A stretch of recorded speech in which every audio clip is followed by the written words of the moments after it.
নমস্কার বন্ধুরা, জ্যোৎস্নার পাকশালায় আপনাদের সকলকে স্বাগত। আশা করি সকলে ভালো আছেন।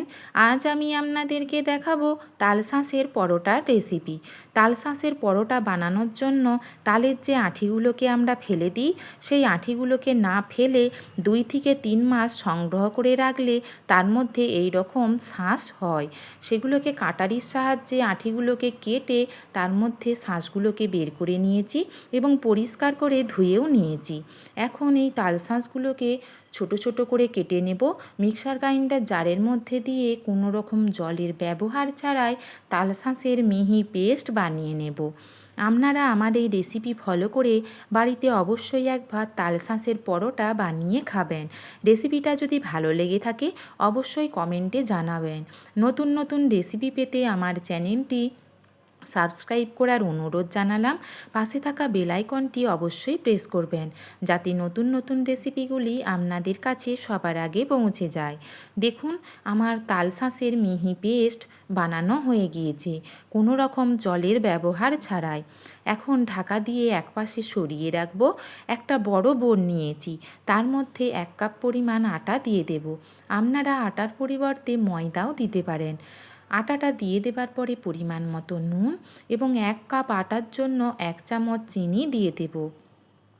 চিনি এবং নুনটাকে আটার সাথে খুব ভালো করে মিশিয়ে নেব। মেশানো হয়ে গেলে অল্প অল্প করে তালশাঁসের মিহি পেস্ট দিয়ে দেব এবং আটার সাথে খুব ভালো করে মিশিয়ে নেব। এক্ষেত্রে কোনো রকম জলের ব্যবহার করা চলবে না। তালশাঁসের যে মিহি পেস্টটা বানিয়ে রেখেছিলাম তার সাহায্যেই আটাটাকে মেখে নিতে হবে। আটাটা আমার মাখা হয়ে গিয়েছে। এই পর্যায়ে আবারও 2 চামচ আটা আমি যোগ করব। আমার আটাটা একটু নরম হয়ে গিয়েছিল, তাই 2 চামচ আটা যোগ করে আটাটাকে খুব ভালো করে মেখে নেব। তালশাঁসের পেস্ট দিয়ে আটাটা আমার খুব ভালো করে মাখা হয়ে গিয়েছে। এই পর্যায়ে 10 মিনিটের জন্য ঢাকা দিয়ে রেখে দেব। 10 মিনিট পর ঢাকা খুলে ডোটাকে আবারও 2 থেকে 3 মিনিট একটু মেখে নিলেই তালশাঁসের পরোটা বানানোর জন্য ডোটা একদম তৈরি হয়ে যাবে। এই ডোটা থেকে ছোট ছোট বলের আকারে বানিয়ে নেব এবং 2 হাতের সাহায্যে গোল গোল করে চ্যাপ্টা আকার দিয়ে দেব। এই তালশাঁসের পরোটা খেতে অত্যন্ত সুস্বাদু হয় এবং সুগন্ধযুক্তও হয়। ভাজার সময় এটা থেকে অত্যন্ত সুগন্ধ ছাড়ে এবং খেতেও অসাধারণ লাগে।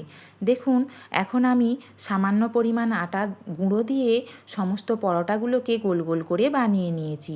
আপনারা তেলের সাহায্যেও পরোটাগুলো বেলে নিতে পারেন। গ্যাস ওভেন জেলে একটা তাওয়ায় বসিয়ে দিয়েছিলাম।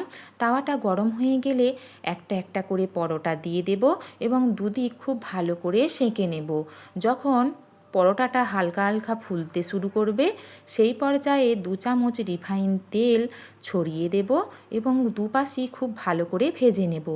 আপনারা ঘিয়ের সাহায্যেও পরোটাগুলো ভেজে নিতে পারেন। এইভাবে আমি এক এক করে তালশাঁসের পরোটাগুলোকে উল্টে পাল্টে খুব ভালো করে ভেজে নেব, গ্যাসের ফ্লেম মিডিয়ামে রেখে। এটা অতি অল্প সময়ে বানানো হয়ে যায়, খেতেও অত্যন্ত সুস্বাদু হয়। আমার সমস্ত পরোটাগুলো ভাজা হয়ে গিয়েছে।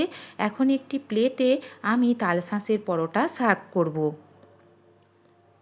সকলে ভালো থাকবেন, সুস্থ থাকবেন। আমার এই রেসিপি দেখার জন্য আপনাদের সকলকে অসংখ্য ধন্যবাদ এবং অনেক ভালোবাসা। নমস্কার।